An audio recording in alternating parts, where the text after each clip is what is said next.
Search bell வாசல் விடுதலைப் பயணம் நூல் மோசே விவிலிய கதை பாகம் 1 கடவுளின் வல்ல செயல்களைப் பற்றிய விளக்கத்தை அதிகாரம் 3 முதல் 5 வரை உள்ளதை இந்த வீடியோவில் தர இருக்கிறோம்.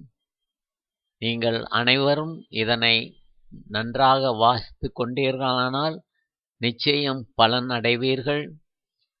இதனை நீங்கள் விரும்பினால் லைக் செய்து கொள்ளுங்கள், ஷேர் செய்யுங்கள், சப்ஸ்கிரைப் செய்ய மறவாதீர்கள். ஏனென்றால் இதை விடுதலை பயண நூல் அனைத்தையும் முக்கிய கருத்துக்களை தந்து அனைத்து அதிகாரத்தையும் தந்துவிட இருக்கிறோம். முதல் பாகமாக இதனை பார்ப்போம். கடவுள் மோசேயின் கவனத்தை தீப்பிழம்புகளால் ஈர்க்கிறார். கடவுள் மோசேயை பெயர் சொல்லி அழைக்கிறார். மோசே பதிலளிக்கிறார். கடவுள் மோசே அவரது செருப்புகளை கழற்றி அந்த இடத்தின் புனிதத்தன்மையை அவருக்கு அறிவிக்கிறார். விழித்திரு நற்செய்தி அறிவி என்ற பகுதியில் முக்கிய வசனங்கள் தேர்வு செய்யப்பட்டதை இந்த பகுதியில் தர இருக்கிறோம். யாவே கடவுள் மோசேனை அழைத்து இஸ்ரேலரை பார்வோன் மன்னனின் அடிமைத்தனத்திலிருந்து மீட்க அழைப்பு கொடுக்கிறார். கடவுளின் அரிய பெரிய வல்ல செயல்களின் மூலம் இஸ்ரேல் மக்கள் மீது கொண்டுள்ள பரிவு, இதனை நாம் இந்த பகுதியில் காண்கின்றோம். செங்கடலை கடந்து கானான் தேசத்தை அடைந்த நிகழ்வையும் காண்கின்றோம். எளிதில் நீங்கள் புரிந்து கொள்ளும் முறையில் விடுதலை பயண நூலில் இருக்கும் அனைத்து பகுதிகளையுமே தந்துவிடுவோம். சுருக்கமாக தந்துவிடுகிறோம். முதலில் 1ஆம் அதிகாரத்திலிருந்து 5ஆம் அதிகாரம் வரை உள்ள பகுதிகளை தொடர்ந்து தந்து கொண்டிருக்கிறோம். இப்போது இந்த நிகழ்வில் இஸ்ரேல் மக்களை அவர் காப்பாற்றுவதற்கு எந்த அளவில் முயற்சி செய்கிறார் என்பதை பார்ப்போமா? அன்பு நெஞ்சங்களுக்கும் எங்கள் மனமார்ந்த வாழ்த்துக்களை இந்த சேனல் மூலமாக தெரிவித்துக் கொள்கிறோம். எங்கள் வீடியோ சேனல் சப்ஸ்கிரைப் செய்து ஆதரவை தாருங்கள். ஷேர் செய்து மற்றவர்களுக்கும் எங்களுக்கு ஆதரவாக இருக்க செய்யுங்கள். எங்கள் மனமார்ந்த நன்றியை தெரிவித்துக் கொள்கிறோம். விடுதலை பயணம் அதிகாரம் 2. அக்காலத்தில் மோசே வளர்ந்து விட்ட போது தம் இனத்தவரிடம் சென்றிருந்தார். அவருடைய பார சுமைகளையும் பார்த்தார். மேலும் தம் இனத்தவரான எபிரேயன் ஒருவன் எகிப்தியன் ஒருவன் அடிப்பதைக் கண்டார்.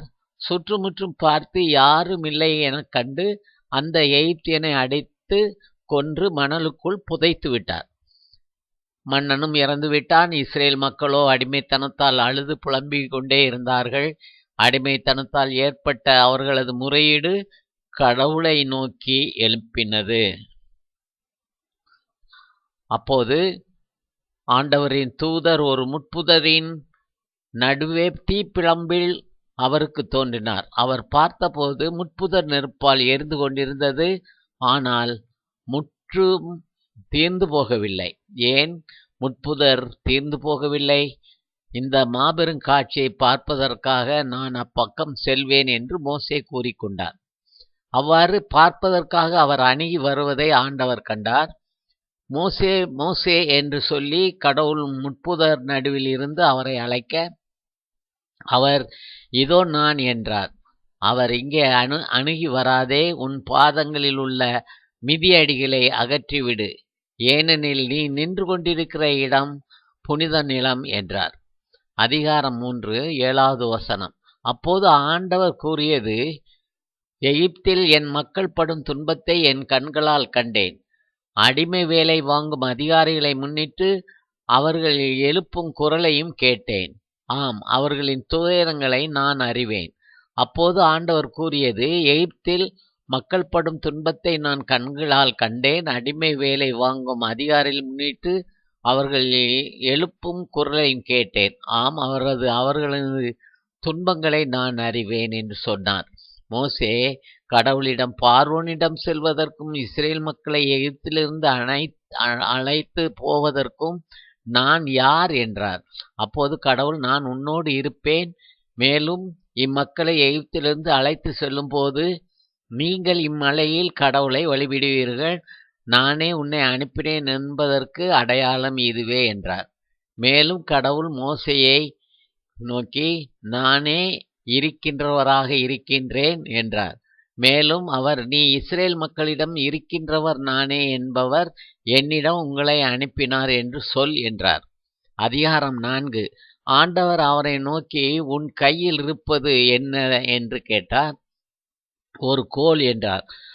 ஆண்டவர் அவரை நோக்கி, நீ உன் கையை நீட்டி அதை தரையில் விட்டெறி என ஆணை விடுத்தார். அவரும் தரையில் விட்டெறிந்தார். அது ஒரு பாம்பாக மாறியது. அதன் அருகில் இருந்து அவன் விலகி ஓடினான். ஆண்டவர் அவனை நோக்கி, நீ உன் கையை நீட்டி வாளை பிடித்து தூக்கு என்றார். அவரும் தம் கையை நீட்டி அதனை தூக்கினார். அது அவருடைய கையில் கோலாக மாறிவிட்டது. மோசே ஆண்டவரிடம், ஐயோ ஆண்டவரே, நீர் உமது அடியானிடம் பேசுவதற்கு முன்போ பேசிய பின்போ நான் வல்லமையற்றவன், ஏனெனில் என் நாவும் குளறும் என்றான். அதற்கு ஆண்டவர், இப்போது நானே உன் நாவில் இருப்பேன், நீ பேச வேண்டியதை உனக்கு கற்பிப்பேன் என்றார். இந்த கோலை கையில் எடுத்து செல்வாய், இதை கொண்டு நீ அரும்பெரும் செயல்கள் ஆற்றுவாய்.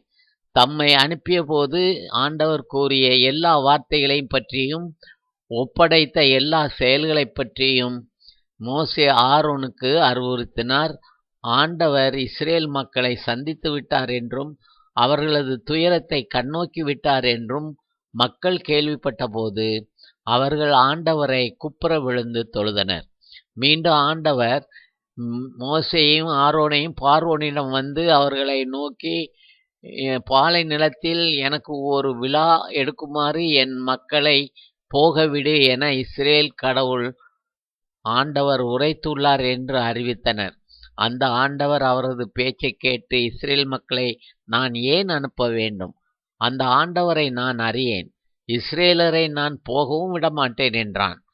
அந்த மன்னன் பார்வோன், சோம்பேறிகள் நீங்கள் சோம்பேறிகள், அதனால்தான் நாங்கள் போய் ஆண்டவருக்கு பலியிட வேண்டும் என்று கூறிக்கொண்டிருக்கிறீர்கள்.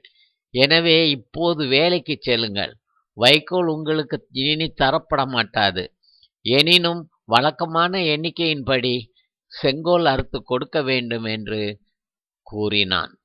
இந்த பகுதி முதல் பகுதியாக தந்திருக்கிறோம். இதனைத் தொடர்ந்து இன்னும் ஒரு 4-5 வீடியோக்களில் விடுதலை பயணம் முழுவதும் நீங்கள் கற்று தெரிந்து கொள்ளுமாறு நாங்கள் தந்து விடுகிறோம். இதனை உங்களுக்கு பிடித்திருந்தால் லைக் செய்து ஷேர் செய்யுங்கள். நன்றி, வணக்கம்.